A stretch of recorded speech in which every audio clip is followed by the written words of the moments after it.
Hi అండి, నేను చిన్నిని.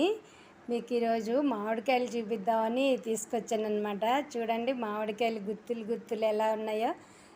కాయలు కొమ్మలతో సహా కోసారనమాట.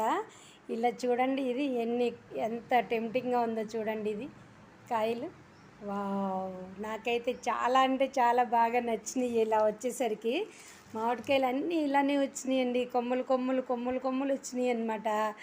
నాకు బాగా హ్యాపీ అనిపించింది చూడంగానే. ఈ కాయలు చూడంగానే హ్యాపీ అనిపించింది. ఈ మామిడికాయలు నాకు తోటలో నుంచి వచ్చినాయండి. మా మరిది గారాల తోటలో నుంచి వచ్చినాయి అన్నమాట.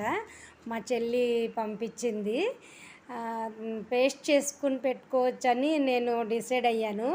మామిడికాయ పేస్ట్ చేసుకుంటే సంవత్సరం వల్ల ఉంటుందన్నమాట. నేను ఇది మామిడికాయ పేస్ట్ చేసుకుందామని ప్రిపేర్ అవుతున్నాను. అయితే ఈ మామిడికాయల పేరేంటో నాకు చెప్పాలి మీరు. ఈ రౌండ్గా ఉన్నాయి కదా కాయలు, ఏం కాయలు నాకు చెప్పాలి, మెసేజ్ ద్వారా చెప్పాలి మీరు నాకు.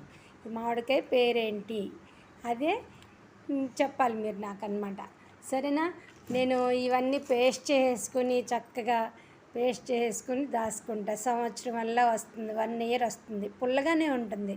కాకపోతే మీరు ఈ కాయ పేరేంటో నాకు చెప్పాలన్నమాట. పండుతాయి కూడా.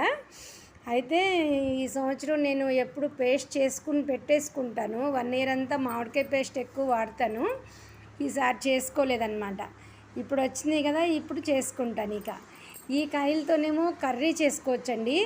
ఈ మామిడికాయలతోటి కర్రీ చేసుకోవచ్చు. నేను ఒక వీడియో పెడతాను ఆ కాయలు ఈ పచ్చడి కర్రీ కూడా మీకు పెడతాను వీడియో. అయితే నాకు ఇది ఏం మామిడికాయ అనేది అయితే మీకు కన్ఫర్మ్గా చెప్పాలి. సరేనా? నా ఈ చిన్న వీడియో మీకు నచ్చినట్టయితే నాకు లైక్స్ ఇవ్వండి, షేర్ చేయండి, సబ్స్క్రైబ్ చేసుకోండి ప్లీజ్. చూడండి ఎంత గుత్తి భలే అనిపిస్తుంది ఈ కాయలు చూస్తుంటే. సరేనా? మీకు నచ్చినట్టయితే నాకు సబ్స్క్రైబ్ చేసుకోండి ప్లీజ్. బాయ్.